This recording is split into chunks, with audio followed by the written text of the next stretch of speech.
अच्छा, हॉस्पिटल से आप लोगों ने क्या सीखा है जो आपने विजिट किया? फर्स्ट डे आप 4 थे और नेक्स्ट डे आप क्या सीखा आपने? रेसिपीज नोट की थी आप सब वो किए? सबने किए? सो उस टाइम ना वो जो मैम थी जो रेसिपीज वगैरह बनाती थी वो चली गई थी, मैम ज़ारा थी आई गेस। नहीं, उन्होंने बताया था रेसिपी का, आपने नोट की है? हमने पिक्चर्स ली थी उनकी पिक्चर्स दी हैं, मतलब आपके पास है वो? जी सर। और सर हमने मतलब पहले हमने पढ़ा ही था मैनेज बच्चे वगैरह वो हमने देखे थे लाइव। देखे थे और वेट फॉर हाइट कैसे निकालते हैं वो जो चार्ट लगे हुए हैं? जी सर वो भी देखा था वो उन्होंने निकाल बच्चे के लेते बारे हैं? में। जी सर। और क्या सीखे? और वो मार्क वगैरह भी उन्होंने हमें प्रैक्टिकली दिखाया था, कोई बच्चा आया था उसको। RUTF टेस्ट कैसे करते हैं वो सीखा? नहीं उन्होंने जिक्र किया था IELTS का वैसे। जी किया था? लेकिन डिटेल ही बताई थी मैंने। चलो ठीक है, वो आज हम माल न्यूट्रिशन कंप्लीट पढ़ेंगे। आज हम ना कंप्लीट स्वेयर माल न्यूट्रिशन के बारे में पढ़ेंगे, ठीक है? और ये सारा लेक्चर जो होगा ये प्रैक्टिकली होगा जो हम हॉस्पिटल में कर रहे हैं, ठीक है? उसमें हमें बहुत डिफरेंट मिलता है, ठीक है? तो आपको मैं प्रैक्टिकल के हिसाब से जैसे हम उधर हॉस्पिटल में कर रहे हैं वैसे ही आपको भी कराऊंगा। ये सब कुछ लेने पार्ट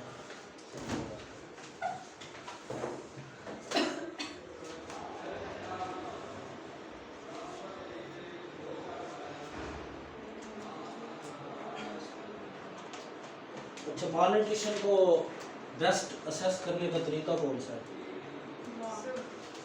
वो टेस्ट से सो वेट लॉस को चेक करते हैं। जो एक common weight for height doctors ये सब के लिए कॉमन है, या नर्सेज जो मतलब इजीली कर सके, लेमैन भी कर सके। सो वेट लॉस चेक करना देखना है है तो देख पास्ट सकते 2 मंथ्स में कि किस तरह हुआ है, सडन हुआ है, कितने परसेंट हुआ है, उससे मेजर करते हैं। उसके अलावा मैयर कैसे करना है? सर मॉक से या वेट फॉर सबसे- हाइट सबसे इजी मेथड और क्विक मेथड मॉक है, ठीक है? और वो एक लेमैन भी कर सकता है, अनपढ़ भी कर सकता है अगर हम उसको सिखा दें, और वेट फॉर हाइट वो नहीं कर सकता, ठीक है?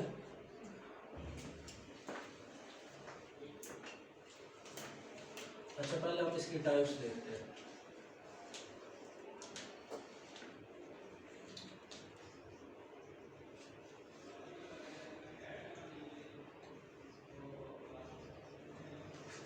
किसी ने पढ़ी है ग्लोबल एक्यूट माल न्यूट्रिशन?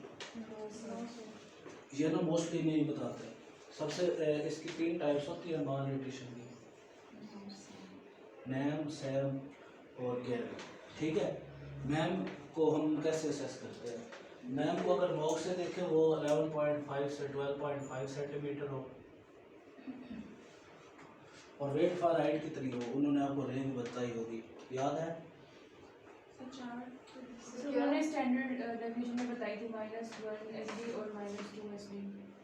लेस देन वो नॉर्मल थी 2 और SD से -3 SD तक, ठीक है?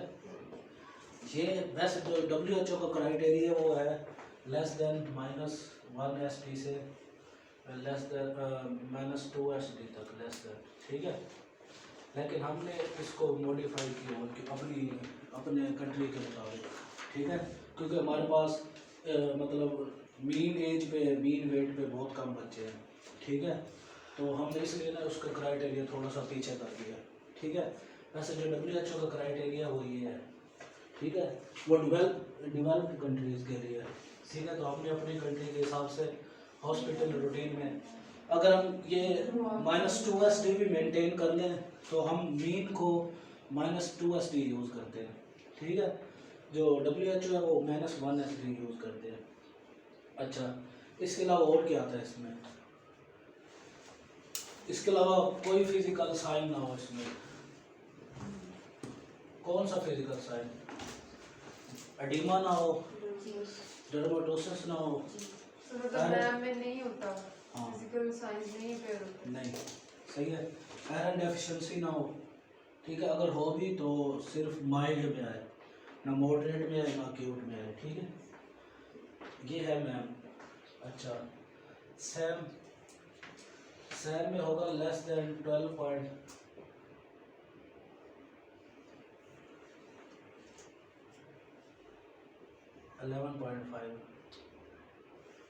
ये इसका मोको, ठीक है।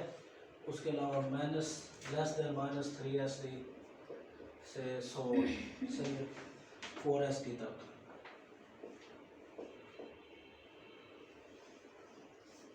हम ना किसी दिन को एक दिन प्रैक्टिकल क्लास रखेंगे, उसमें ना आपने ना बच्चों का मैं ना वो ग्राफ ले आऊँगा प्रिंट करवा के, ठीक है। वो है पड़े आपके पास, तो आपने प्रैक्टिकली वो ना आपने करना है उसको, ठीक है। आपने निकालना है कि इसका माइनस है कौन सा SD आ रहा है। आपको 10 केसेस देंगे तो आपने प्रैक्टिकली निकालना है, ठीक है। अच्छा, इसमें एडिमा भी हो, डर्माटाइटिस भी हो और एनीमिया भी हो। ग्लोबल एक्यूट मालन्यूट्रिशन होती है किसी भी कंट्री का, इन दोनों का बर्डन कितना है, ओवरऑल बर्डन, ठीक है, वो आ जाएगा ग्लोबल एक्यूट मालन्यूट्रिशन, ठीक है। टाइप समझ आ गई? अच्छा, एडिमा के ग्रेड पता है आपको?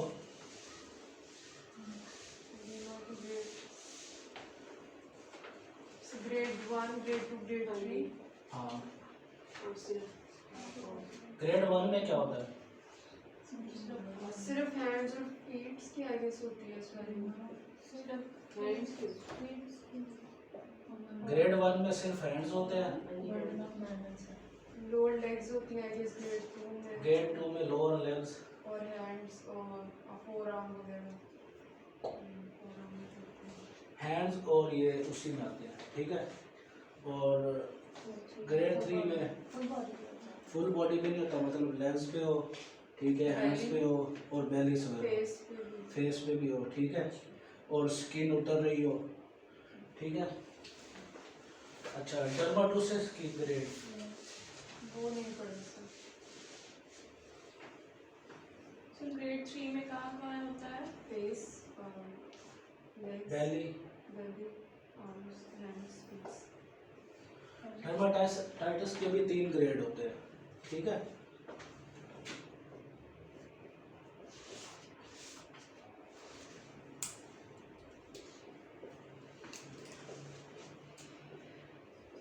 ग्रेड 1 में सिर्फ रैश होगा हल्का सा, ठीक है ना, उसमें पस होगी, सिर्फ एक निशान होगा, ठीक है, उसमें पस वगैरह नहीं होगी। रैश होगा या रेडिश टाइप होगा स्किन पे, जैसे एलर्जी होती है, ठीक है, और पूरी स्किन पे मतलब बाजू पे हो जाएंगे, कहीं कहीं पे ना मतलब लाल धब्बे होंगे, ठीक है, रेड रैशेज होंगे। और ग्रेड 2 में उनमें पस वगैरह भी होगी, ठीक है, और वो स्वेलो हुए होंगे, ठीक है।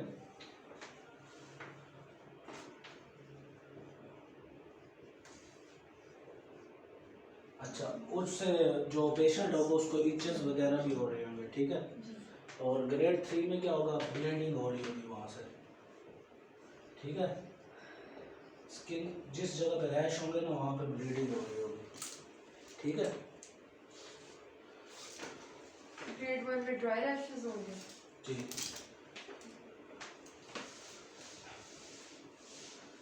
अच्छा, इसके बाद इन बच्चों में कॉमन होती है वोमिटिंग। ये जो छोटी छोटी चीज़ें बताने वाली है पहले वो बता दे, तो फिर हम इसकी कंप्लीट मैनेजमेंट करेंगे। सैम वालों में वोमिटिंग कॉमन होती है। वोमिटिंग इश्यूज और डायरिया को हम क्लासिफाई करते हैं WHO के अकॉर्डिंग।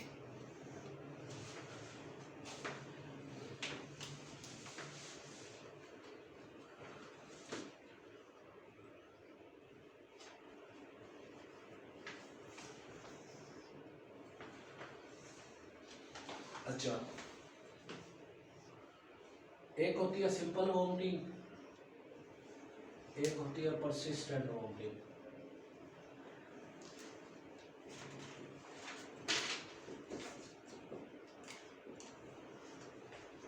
जो सिंपल वोमिटिंग होती है वो मतलब एक दिन में 1 दफ़ा आ जाना, 2 दफ़ा आ जाना, 3 दफ़ा आ जाना, बस वो होती है। WHO ने उसको क्लासिफाई किया सिंपल वोमिटिंग, ठीक है। और 1 से 3 टाइम, ठीक है। और सिंपल वोमिटिंग में डिहाइड्रेशन के साइन नहीं होते, ठीक है। और परसिस्टेंट वोमिटिंग होती है 1 घंटे में 6 से 7 टाइम्स वोमिटिंग होना, इसको हम कहते हैं परसिस्टेंट वोमिटिंग, ठीक है। और इसमें स्वेयर साइंस ऑफ डिहाइड्रेशन होते हैं।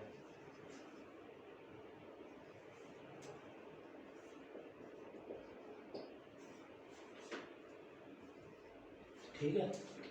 अच्छा, डिहाइड्रेशन की भी क्लासिफिकेशन है, वो मैं भी आपको बताता हूँ इसके बाद, ठीक है। उसके बाद होता है डायरिया की भी WHO ने ना 3 पार्ट्स में क्लासिफाई किया। सबसे पहले वाटरी डायरिया,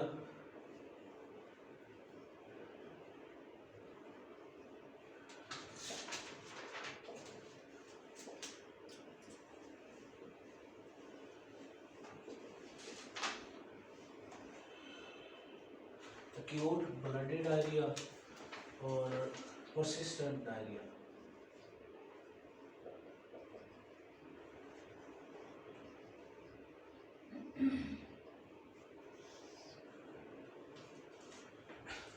अच्छा, ये जो परसिस्टेंट डायरिया ये 6 से 7 times per day for minimum 7 days, मतलब 7 दिन मुसलसल और एक दिन में 6 से 7 टाइम डायरी हो तो ये होता है परसिस्टेंट डायरिया, ठीक है।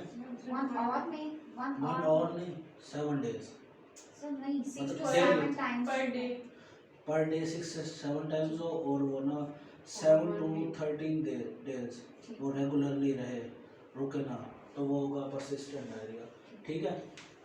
और एक्यूट ब्लडी डायरिया होगा लेस देन 7 डेज, और इसकी पर डे होगी 3 से 4, ठीक है। पर डे 3 से 4 हो और लेस देन 7 डेज हो और ब्लडी हो, ठीक है।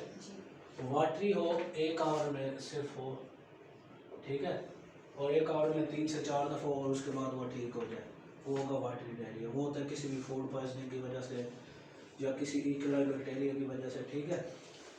इनके अब आप काजेज और सिम्टम्स और वो सारी चीज़ें भी पढ़ते हैं, ठीक है। उसके बाद है डिहाइड्रेशन।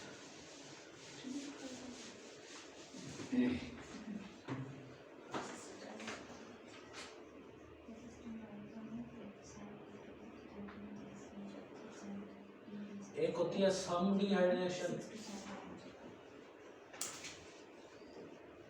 और सेकंड होती है सीवियर डिहाइड्रेशन।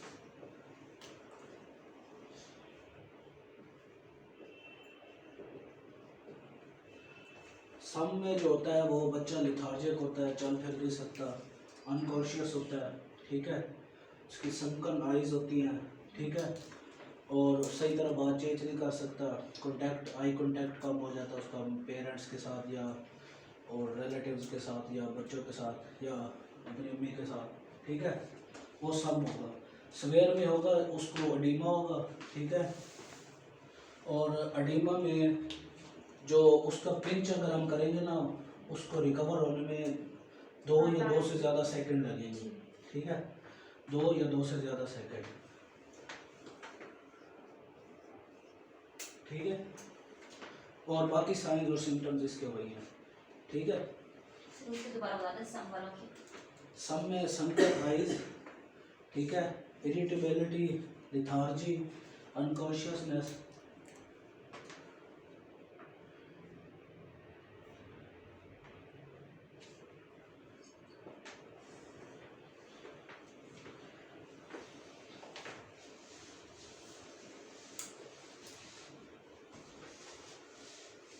ये सारी छोटी छोटी बातें थी। और ये लेक्चर आज के देने का मकसद यही है कि अभी आपने पेशेंट भी देखे हैं और फ्यूचर में कभी भी आप मान लीजिए कोई भी बच्चा देखे तो आप उसको इजीली मैनेज कर सकें, ठीक है। तो मैंने फुल कोशिश की है कि मतलब प्रैक्टिकली सब चीज़ आपको समझ आ जाए। मज़ीद अगर कोई भी चीज़ ना आए तो वो भी आपने पूछनी है, ठीक है। अच्छा, सबसे पहले हम बात करते हैं मैम की मैनेजमेंट की, ठीक है। मैम क्या था, मॉक था 11.5 से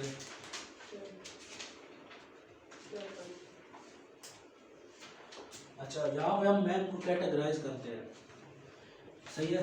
सबसे पहले आता है पेशेंट आउटडोर में चेक करवाने, ठीक है। तो ना डॉक्टर रिकमेंड करते हैं या न्यूट्रिशनिस्ट रिकमेंड करता है RUTF टेस्ट, इनको RUTF टेस्ट रिकमेंड करता है, ठीक है। RUTF stand for ready to use therapeutic food, ठीक है, ready to use therapeutic food, ठीक है। अच्छा, ये एक साशे मिलता है, ठीक है, उसके अंदर 550 किलो कैलोरीज होती है, सही है, और वो होता है 100 ग्राम का, ठीक है। तो ये उसकी मदर को देते हैं, वो कहते हैं कि बच्चे को ना आपने ना आहिस्ता आहिस्ता 1/3 पोर्शन खिलाना है, ठीक है। पैकेट को 3 हिस्सों में डिवाइड करते हैं, मतलब ऐसे ही हाथ से, ठीक है।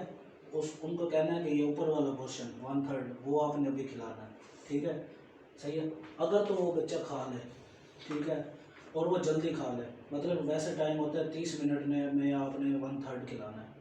अगर वो खा ले, जल्दी खा ले 30 मिनट में, ठीक है, और उसको वॉमिटिंग ना हो या उसके खाने के बाद डायरिया ना हो या कोई भी मतलब टेस्ट का कोई इशू ना हो, तो इसका मतलब ये है कि उसका RUTF टेस्ट पॉजिटिव आया है, ठीक है। अगर वो ना खाए, सही, या रोने लग जाए या कुछ बच्चों को टेस्ट पसंद नहीं होता, मतलब ये चॉकलेट टेस्ट होता है इसका, ठीक है, पीनट बटर होता है बेसिकली इसमें, ठीक है, या फिर वो 1/3 ना खाए, रोए, ठीक है, 1 घंटे भी नहीं ना खाए, तो इसका मतलब है उसका RUTF नेगेटिव आया। सर इस साशे का 1/3 देना होता है? हाँ, इस साशे का 1/3। तो साशे में क्या पानी वगैरह भी डालते हैं? नहीं, कुछ भी नहीं, 1/3 आपने वो मतलब 1/3 ना, हम कहते हैं कि ये चॉकलेट आपने 1/3 चॉकलेट खिलानी है बच्चे को। सॉलिड फॉर्म में होता है? हाँ, सॉलिड फॉर्म में होता है, स्मूदी टाइप होता है बिल्कुल सब, अच्छा, semi-solid। जैसे एक मतलब सेमी सॉलिड, जैसे टॉफीज वगैरह नहीं होती बच्चों की, वैसे ही होता है। तो मैं आपको दिखाऊंगा, मैं लेके आऊँगा इंशाल्लाह। आप उन्होंने नहीं दिखाया आपको? नहीं सर। सर बस दिखे क्या? अच्छा, चलो मैं दिखाऊंगा, ठीक है। पॉजिटिव का मतलब क्या है कि उसने खा लिया, नेगेटिव का मतलब क्या है उसने नहीं खाया। ये पेशेंट के लिए, और हमारे एक न्यूट्रिशनिस्ट के लिए इसका क्या मीन होगा। पॉजिटिव का मतलब ये है कि ना, ये क्योंकि ये हैवी एनर्जी है ना, 550 किलो कैलोरी, तो ये हैवी एनर्जी भी ले सकता है, ठीक है, इसको कोई प्रॉब्लम नहीं, उसके बाद डायरिया भी नहीं हुआ, कोई और साइन भी नहीं हुआ, सही है। उसके अलावा इसमें हाई शुगर थी, हाई शुगर, इसमें शुगर ज़्यादा होती है, हाई शुगर भी ले सकता है इजीली, ठीक है। जो सवेर के उठ के बच्चे होते हैं वो हाई शुगर नहीं ले सकते इजीली, क्योंकि वो पहले ही लिथार्जिक होते हैं, वो डिहाइड्रेटेड होते हैं। जो मैम के होते हैं वो डिहाइड्रेटेड नहीं होते, ठीक है। तो हम इनको कहते हैं कि ना आपने ना डेली 2 से 3 साशे खिलाने हैं, हम उनको घर के लिए दे देते हैं, फिर आपने हमें 1 वीक बाद चेक करवाना है। फिर हम जो करंट वेट हो और जो 1 वीक बाद चेक करवाए, उन दोनों को मॉनिटर करते हैं। अगर उसका वेट गेन हो रहा है, उसकी ग्रोथ हो रही है, तो मतलब उसकी माल न्यूट्रिशन ख़त्म हो रही है, ठीक है। और ये जो नेगेटिव वाले होते हैं, इनको ना हम ना 7 डेज़ के लिए एडमिट कर लेते हैं, ठीक है, इन पेशेंट, ठीक है। तो 7 डेज जो इसको एडमिट करते हैं, वहाँ हम इनको ना अपने F100 वहाँ पे रेसिपी देखी होगी, तो हम ना इनको F100 रिकमेंड करते हैं उसके वेट के मुताबिक, ठीक है। F100 देते हैं, वैसे 1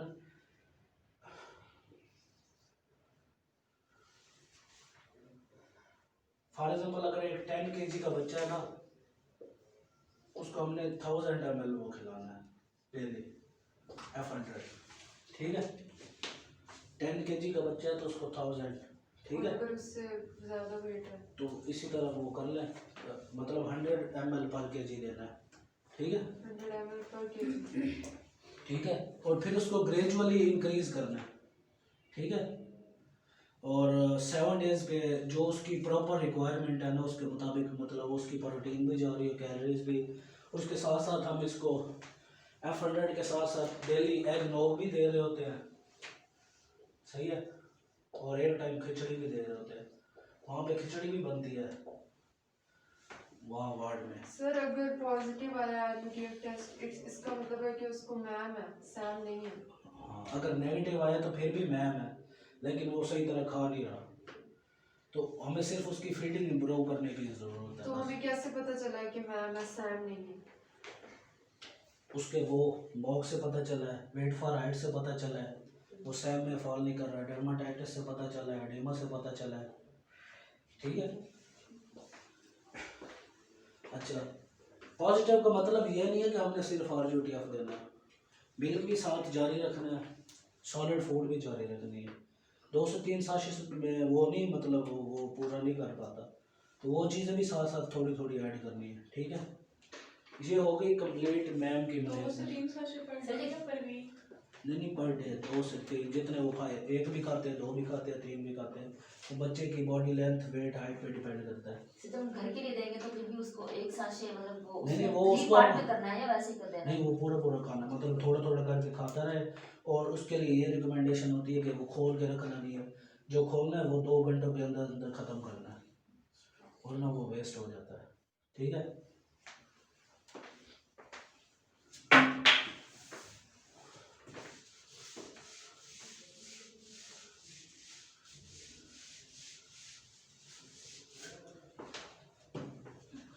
इसके बाद सैम।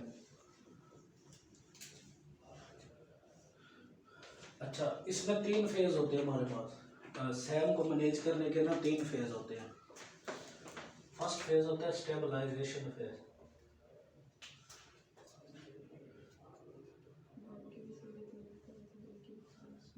सेकंड फेज होता है ट्रांजिशन फेज,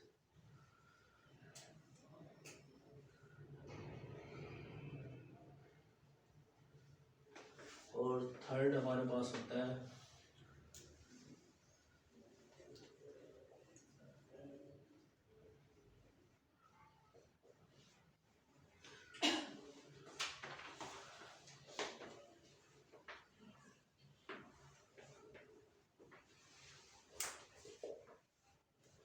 और इस फेज में हम 10 चीज़ों को मैनेज कर रहे होते हैं। ठीक है।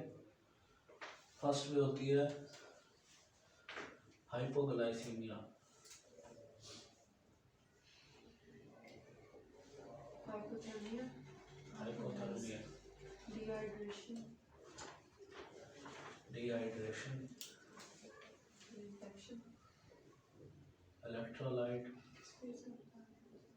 Management, stabilisation. इसके बाद सर ये आप इन्फेक्शन भी चेक करते हैं। नहीं, ये अभी मैं 10 स्टेप बता रहा हूँ, फिर ये फेज के मुताबिक आपको पढ़ाऊंगा। इन्फेक्शन चेक करता हूँ, नहीं, चेक नहीं करना, मैनेज करना है। मैनेज करता इसके 10 स्टेप होते हैं, और किसी को पता है? मेरे पास पिक्चर है।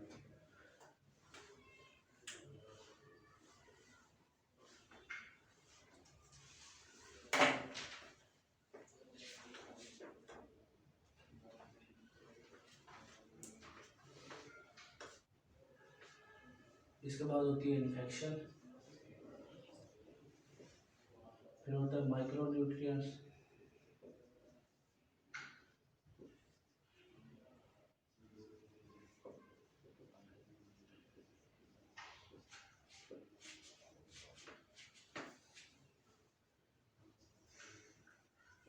कैचअप ग्रोथ,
ये होता है डे 1 से 12, 3 से 7, 2 से 6 वीक। ठीक है, अब ना जो इसकी कंप्लीट मैनेजमेंट है ना वो आपने ध्यान से सुननी है, ठीक है, और उसको समझना भी है, ठीक है।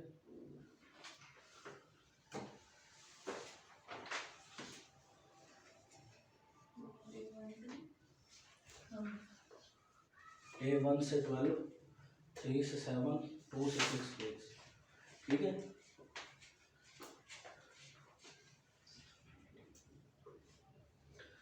अच्छा, कोई भी बच्चा हमारे पास एडमिट होता है जो सीवियर एक्यूट माल न्यूट्रिशन के होते हैं मोस्टली, सही है, उनके अंदर कौन कौन से कॉमन साइंस होते हैं? फिजिकल साइंस कौन से होंगे? सेडीमा होगा, क्रेटोमलेशिया सबसे पहले हमने आईज से देखना है। क्रेटोमलेशिया विटामिन ए की डेफिशिएंसी का कोई भी साइन होगा, सही है।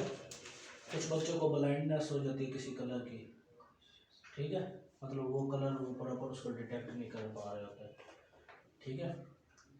क्रेटोमलेशिया हो जाता है। विटामिन ए की डेफिशिएंसी के और कौन से साइन और सिम्टम है? नाइट ब्लाइंडनेस, और सर हेयर्स पे भी इफेक्ट होता है, हेयर्स पे भी इफेक्ट स्किन पे होता भी है। इफेक्ट कलर होता है खराब हो जाता है हेयर का। और स्किन पे भी अच्छा, इफेक्ट होता है। हमने ना सब लोग यहाँ पे हाथ लगाए अपने, तो ना यहाँ पे देखिए हम सबकी ना एक बोन डेवलप हुई हुई होती है, जो बचपन में नहीं होती है। बचपन में सॉफ्ट होती है। अच्छा, अगर हम इन बच्चों के यहाँ पे हाथ लगाए ना, यहाँ पे ना ऐसे नीचे होती है, जैसे जी, खड्डा नहीं soft, होता जी, वैसे होती है यहाँ पे, ठीक है। इसका क्या मतलब होता है? इसका मतलब ये है कि उसको सीवियर डिहाइड्रेशन है।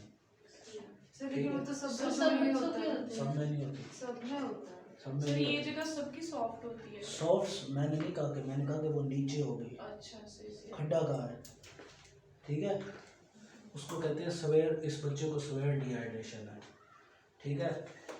अच्छा, अगर इनको परसिस्टेंट डायरिया है तो इसका मतलब ये है कि माइक्रोन्यूट्रिएंट प्रॉपर लॉस हो रहे हैं, और हम ना इनकी ना first of all zinc start करवाते हैं, 300 मिलीग्राम पर डे एक टेबलेट देते हैं जिंक सप्लीमेंट, ठीक है। जिंक का बड़ा इफेक्टिव रोल है कि ना वो डायरिया को रोकता है। अच्छा, जिस रूम में मैं बैठा था कल आपने देखा होगा, नहीं जब आप लोग आए थे, जी सर। वो वाला रूम है रोटा वायरस परवान स्टडी रूम है, ठीक है। वहाँ पे ना आगा खान का प्रोजेक्ट चल रहा है रोटा वायरस पे। जितने भी मतलब डायरिया से डेथ हो रही हैं उनके मतलब फेसेस में रोटा वायरस डिटेक्ट करते हैं, वो उनके फेसेस के सैंपल कलेक्ट करते हैं, वो कराची भेजते हैं, वहाँ से आगा खान वाले टेस्ट करते हैं और रोटा वायरस डिटेक्ट करते, फिर उसकी वैक्सीनेशन होती है, ठीक है। ये बहुत कॉमन है, मतलब डायरिया से डेथ्स हो रही हैं, ठीक है। उसके अलावा डिहाइड्रेशन के साइंस है। डिहाइड्रेशन में हमने उनको रेजोमाल स्टार्ट करवाना है। रेजोमाल क्या है? ओआरएस टाइप ही होता है, स्टैंड फॉर ये नहीं पता। ORS ये राजमा रेजोमाल, उसका भी एक साक्षी बनता है। Dehydration solution for malnutrition. उसको ऐसे लिखते हैं ना,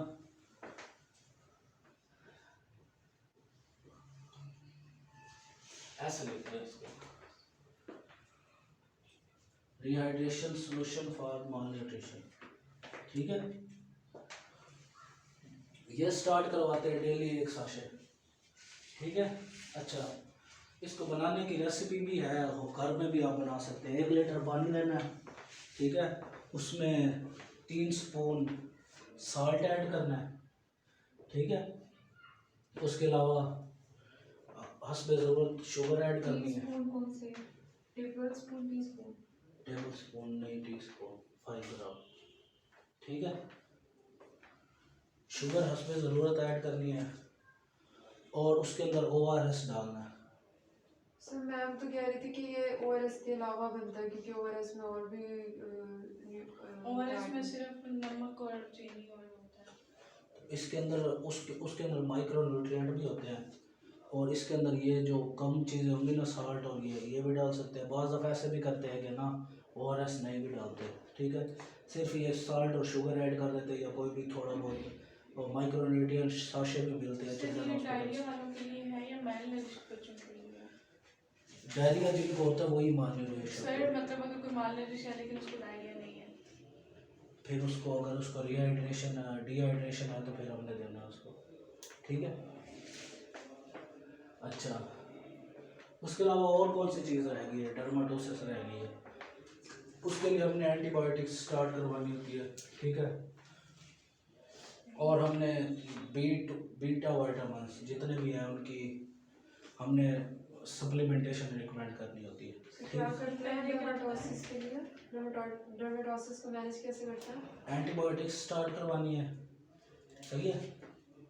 एंटीबायोटिक्स में ना ये लोग लगा रहे होते हैं मोस्टली ऑगमेंटन के स्मॉल डोज के इंजेक्शन मिलते हैं, वो रिकमेंड कर रहे होते हैं, या ऑगमेंटन के ड्रॉप्स भी मिलते हैं, ये रिकमेंड कर रहे होते हैं, ठीक है।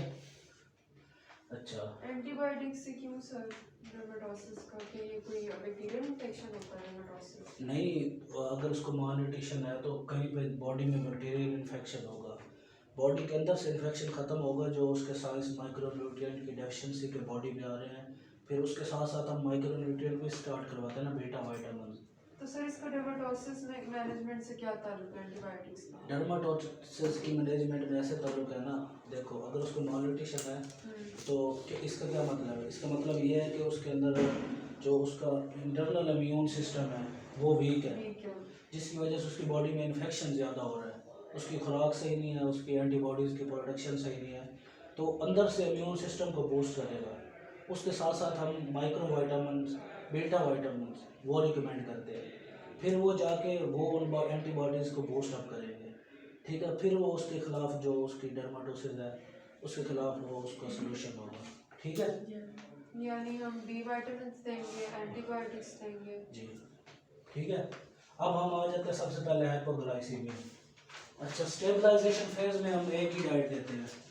अच्छा, ये बच्चे सॉलिड फूड बहुत कम खाते हैं, मदर फीड करते हैं या फार्मूला फीड करते हैं कोई भी, ठीक है। तो सबसे पहले हम इनको रिकमेंड करेंगे स्टेबलाइजेशन फेज। ये बच्चा है हमारे पास एडमिट हुआ, ठीक है, ये बिल्कुल लेथार्जिक था, हमने एक सवेयर केस लेते हैं, ठीक है, ठीक है। उसमें से 2-3 चीज़ें निकाल दें। क्रिटिकल इल नहीं है, क्रिटिकल इल से मुराद उसका दिल भी काम नहीं कर रहा, उसके गुर्दे भी ख़राब है, उसका लंग्स भी ख़राब है, उसका लिवर भी ख़राब है, वो होता है क्रिटिकल इल, ठीक है। लेकिन वो माल नरिश है, हमने सिर्फ ये देखना है कि उसके गुर्दे भी सही हैं, दिल भी सही है, लीवर भी ठीक है, थोड़ी बहुत फ्लक्चुएशन है तो उसका कुछ नहीं होता, लेकिन वो सवेयर मालन्यूट्रिशन का बच्चा है, हम उसकी अभी मैनेजमेंट कर रहे हैं, ठीक है। तो सबसे पहले होता है हाइपोग्लाइसीमिया, ठीक है। हाइपोग्लाइसीमिया से मुराद इनका शुगर लेवल बहुत ज़्यादा है, ठीक है। तो हम उसको कम है हाइपोग्लाइसीमिया, ठीक है। तो हम उसको रिकमेंड करेंगे ग्लूकोज, ताकि उसका शुगर लेवल मेंटेन हो। ग्लूकोज हम डायरेक्ट नहीं दे सकते, मतलब हम उसको कोई ड्रॉप्स लगवा दें या कोई एनजी पास करवा दें, उसके ज़रिए दें शुगर ग्लूकोज, या फिर हम उसको आईवी दें, ठीक है, बोतल वगैरह लगवा दें उसको, ठीक है। तो ये हम नहीं कर सकते, ग्लूकोज इस तरह नहीं देना, हमने ओरली देना है, ठीक है। यानी ड्रॉप्स के थ्रू देना है? नहीं, F75 देना है, ठीक है। अच्छा, ये देने का मकसद क्या है? ये देने का मकसद ये है कि ना उसकी बॉडी स्ट्रेस में है और वो कोई भी चीज़ डायरेक्ट अब्जॉर्ब नहीं कर सकता, कोई भी चीज़ अगर वो डायरेक्ट चली जाएगी उसकी बॉडी में वो शॉक में चला जाएगा या फिर उसकी डेथ भी हो सकती है, ठीक है। सर यानी अगर किसी को हाइपोग्लाइसीमिया है तो ये तो हमने उसको F75 रिकमेंड करना है मतलब पहले। मैं जनरल पूछ रही थी, अगर किसी को हाइपोग्लाइसीमिया तो हमें कभी भी उन्हें डायरेक्ट ग्लूकोज नहीं देना चाहिए, ऐसे जो आईवी लगती है हाँ, ऐसे नहीं देना चाहिए, ऐसे तो जनरल देते हैं डॉक्टर्स हॉस्पिटल में। कहाँ देते हैं। मतलब अगर किसी को हाइपोग्लाइसीमिया हो तो उन्हें फौरन बोल देते हैं ग्लूकोज की। हाइपोग्लाइसीमिया के भी टाइप्स है ना, देखो ग्लूकोज लेवल नॉर्मल कितना होता है हमारा, 70 से 120 होता है, 100 होता है, बच्चों में कम होता है, बच्चों में 100 से 90-80 तक, मतलब 60 से 90-80-70 तक कैसे कर लेते हैं, थोड़ा भी होता है 70 से 100। अच्छा,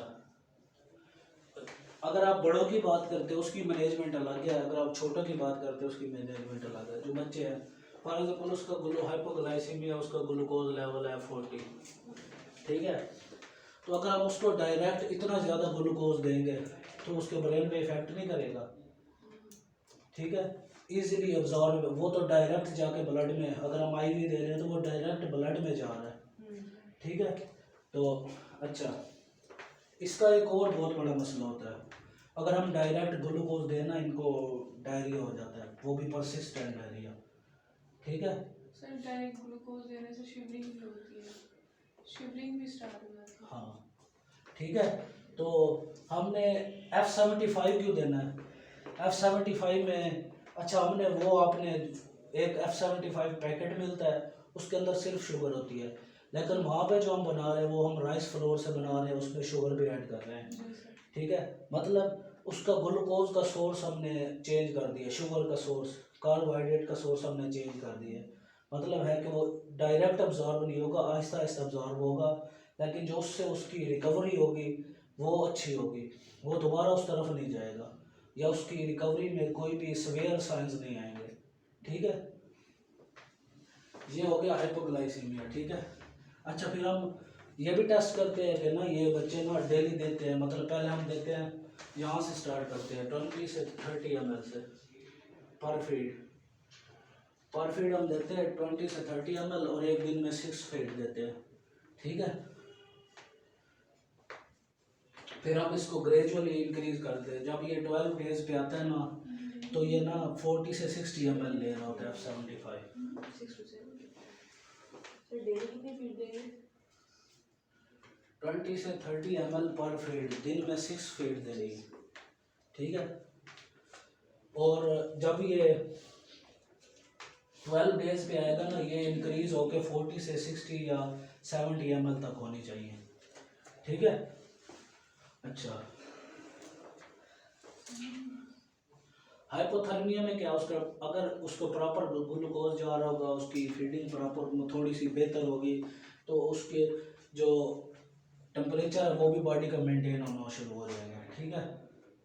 अच्छा, उसके अलावा उसकी डिहाइड्रेशन भी इम्प्रूव होगी, साफ ज़्यादा वो फीडिंग कर रहा है सही। अगर सवेरे डिहाइड्रेशन है तो उसको हमने साथ साथ रेजोमाल भी स्टार्ट करवा देना, ठीक है। इलेक्ट्रोलाइट में क्या है, इलेक्ट्रोलाइट में हमने उसको अभी सिर्फ हमने ये तीन, इस फेज में हमने ये 3 चीज़ें मैनेज करनी होती है, ठीक है। ये देखें, ये स्टेबलाइजेशन फेज में ये 3 चीज़ें आ रही हैं, ठीक है। ये मैनेज हो गई, ठीक है। उसके बाद ट्रांजिशन फेज शुरू होता है, ठीक है। ट्रांजिशन फेज में हम क्या करते हैं, इन्फेक्शन को ट्रीट करते हैं। पहले फीड बताता हूँ, ठीक है। फीड में हम क्या करते हैं, जितना last day of stabilisation phase feed जा रही होती है F75 की, सेम उतनी फीड हम F100 की शुरू कर देते हैं। साथ F75 भी दे रहे नहीं, हैं, खत्म, F75 खत्म, सिर्फ F100 की उतनी सेम फीड शुरू कर देते हैं। फॉर एग्जाम्पल एक बच्चा था, इलेक्ट्रोलाइट में नहीं ट्रांजिशन फेज में, ठीक है। फॉर एग्जाम्पल एक बच्चा था, वो ना 40 ml पर फीड ले रहा था या 60 ml पर फीड ले रहा था, ठीक है। तो हमने 60 ml पर फीड F100 शुरू कर देनी है यहाँ से, ठीक है। अच्छा, ट्रांजिशन में हम F100 क्यों देते हैं और स्टेबलाइजेशन में क्यों नहीं देते?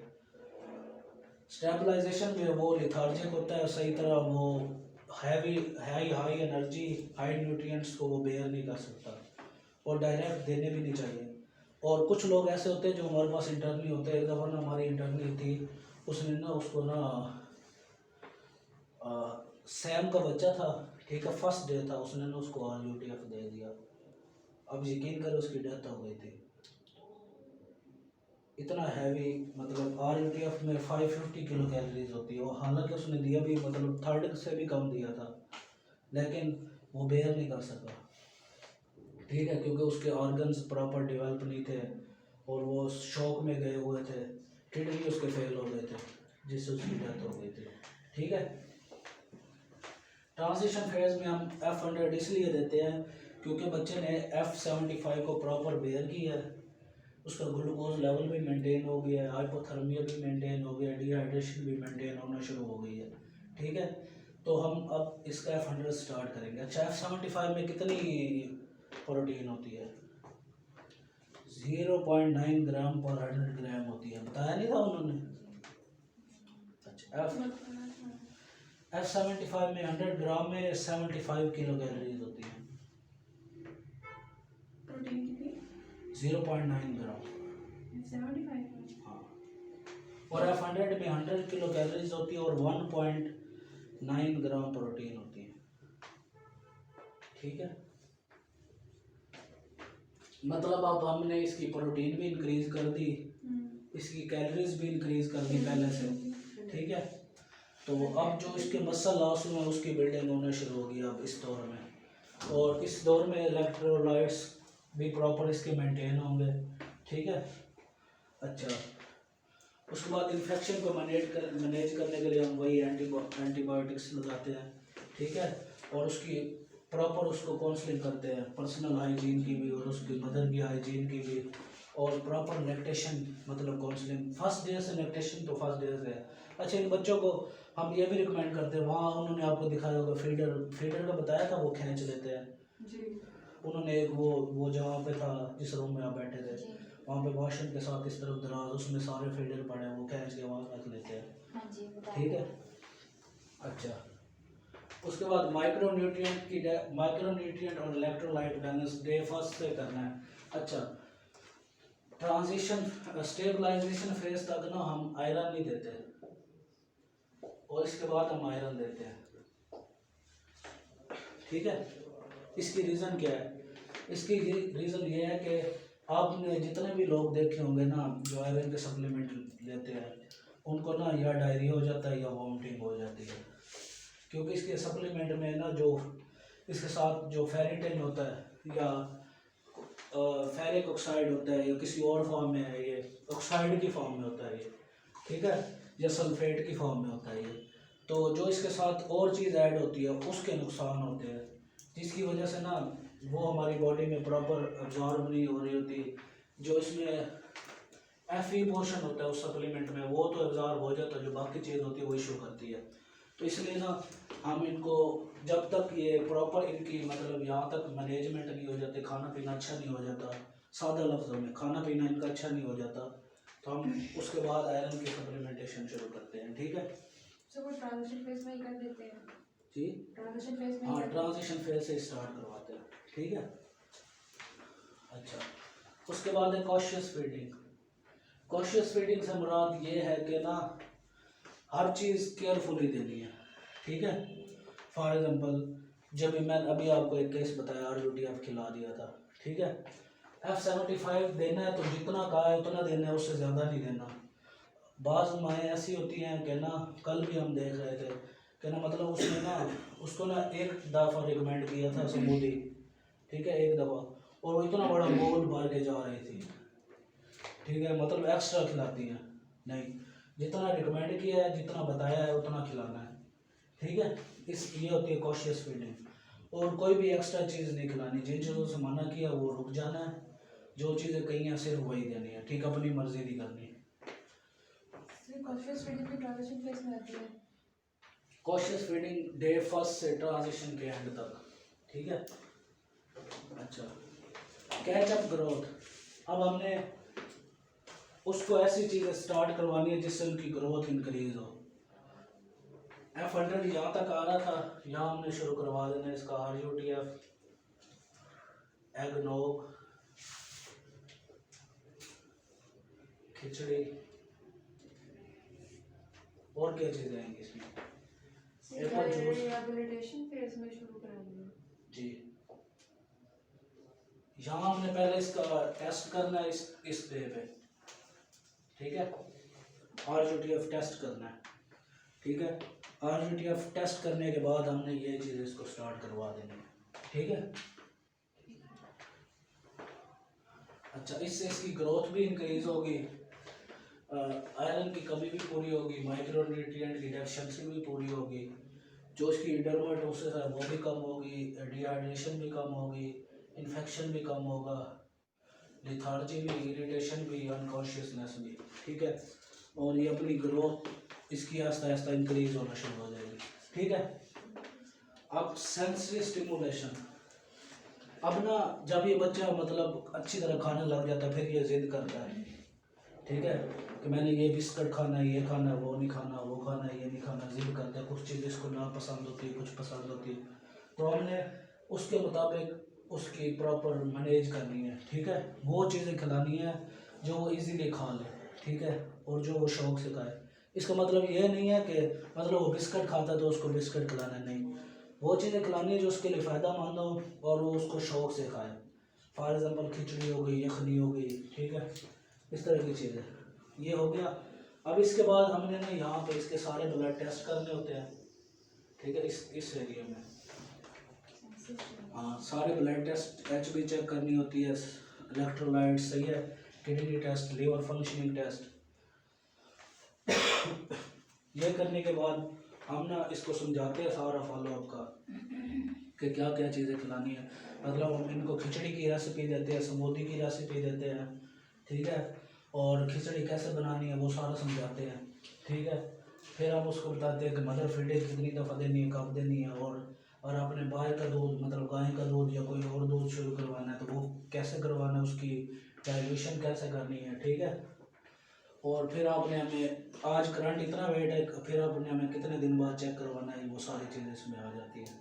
ये है कंप्लीट सिवियर एक्यूट malnutrition की मैनेजमेंट, ठीक है। अच्छा, तो F75 और F100 के मुताबिक तो आप डाइट प्लान बना नहीं सकते क्योंकि केस नहीं है आपके पास, प्रॉपर पेशेंट नहीं है। आपने ना एक नॉर्मल डाइट प्लान बना के आना, ठीक है, 1000 किलो कैलोरीज का, ठीक है।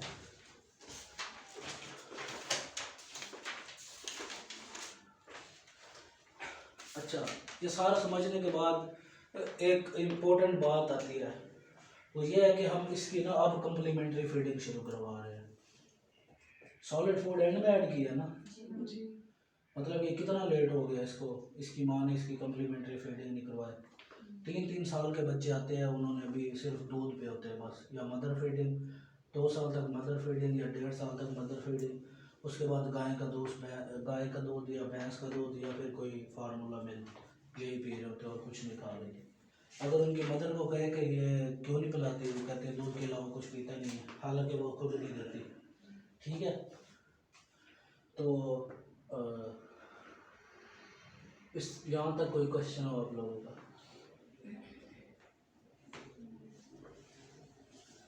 सर जो 1000 किलो के डाइट प्लान बनाना है वो बच्चे के लिए बनाना है? हाँ, बच्चे के लिए। उसकी कोई एज स्पेसिफाई है या ऐसे? 10 kg का बच्चा है, बस वेट उसका यही कर लो 10 kg के हिसाब से। सर वो सैम का बच्चा है? सैम का बच्चा है, ठीक है, ये अपने माइंड में रखना है, वो सैम का बच्चा है, ठीक है। तो उसकी तीनों फेजेस के अकॉर्डिंग बनानी है? नहीं, फेज उसके कंप्लीट हो गया, अब हमने उसको ना फॉलो अप में भेजना है घर। यानी उसकी रेसिपी कोई जैसे उसको घर में देनी है? हाँ, ठीक है, जो उसके लिए बेनिफिशियल चीज़ है ना, बड़ा सादा किस्म का डाइट प्लान बनाना है, इजीली, बहुत सादा हो, ठीक है, सही है। पर ये कल आपने सिंपल सा काम सर कल हमने ना एक बच्ची देखी वहाँ पे ना वार्ड में थी, सैम वार्ड में, जो वैसे वो 3 साल की थी, इतनी सी मतलब वो सैम की थी क्योंकि, तो ना उसकी जो ये आईब्रोज थी ना ऐसे उसकी इतनी लंबी थी कि उसकी यहाँ तक ऐसे वो बाल जा रहे थे, और उसकी आई लैशेज इतनी लंबी थी वो नीचे करती थी यहाँ तक आ रही थी। ये क्या, इसकी क्या रीज़न हो सकती है? उसकी रीज़न ये है कि वो प्रॉपर देखो, उसके ना गाल भी ऐसे पिंच हुए होंगे, मतलब उसके यहाँ पे दांत भी ऐसे दांत बाहर निकले होंगे, वैसे जैसे बूढ़ों की खाए हुए शक्ल होती दांत है, जैसे नहीं होते? जैसे बूढ़ों की शक्ल होती है वैसे होती है, ठीक है। और अगर आप ना बैगी पैंट अपीयरेंस के बारे में सुना है, सही है, आपने ना सर्च करना है बैगी पैंट अपीयरेंस इन malnourished चिल्ड्रन, ठीक है, तो ना हाँ बैगी पैंट अपीयरेंस, ठीक है। तो ना अगर आप उनको ना वहाँ पे हम मैडम सादी हैं जो भी मतलब डॉक्टर राउंड करते हैं ना, वो ना सारे बच्चों को देखते हैं, उनको उल्टा लिटा के ना और कपड़े उनके रिमूव करके उनको देखते हैं, उनकी बैगी पैंट अपीयरेंस होती है, ठीक है, मतलब उनके सारा फैट लॉस होता है, सही है। तो उसके अलावा उनकी स्किन बड़ी थिक होती है, आपने भी देखा होगा उसकी स्किन थिक होगी। अच्छा, और उसके अलावा यहाँ पे ये बैक बोन है, यहाँ से कंप्लीट यहाँ पे जैसे तस्बीह के दाने की तरह नहीं होते, वो सारा लॉस हो जाता है, सिर्फ वो ऐसे तस्बीह के दाने नज़र आ रहे होते हैं। बाद में ये होता है कि उसकी यहाँ से यहाँ तक ये हड्डी ऊपर उठी होती है। ये सारे माल न्यूट्रिशन के साइंस हैं।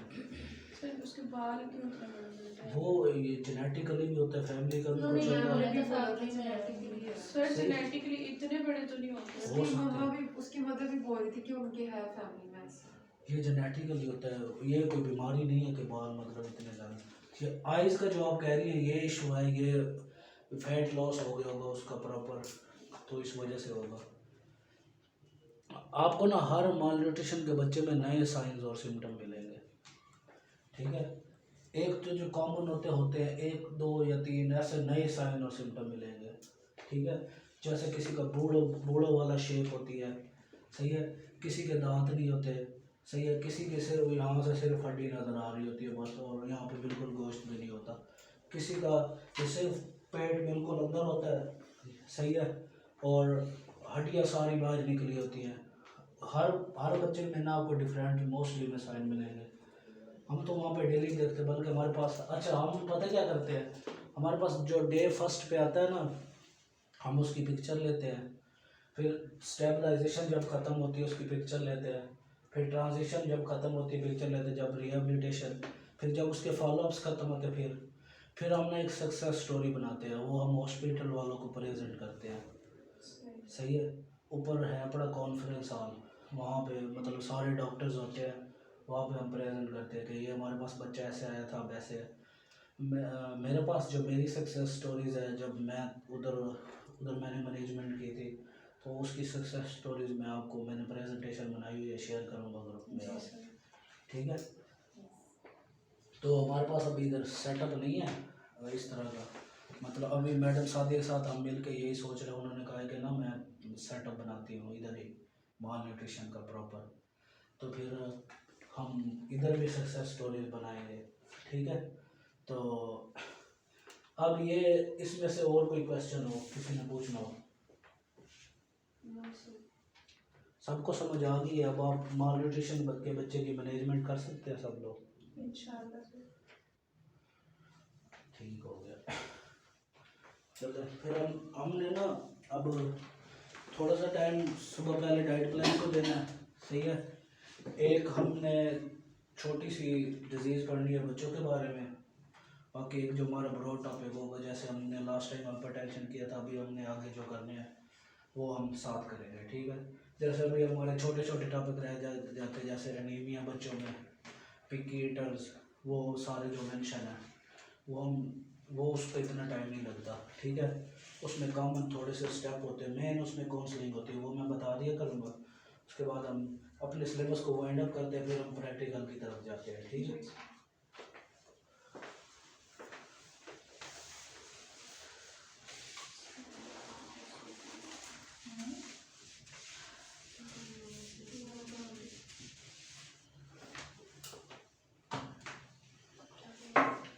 डाइट प्लान हम लोग बना के आया करें और इसको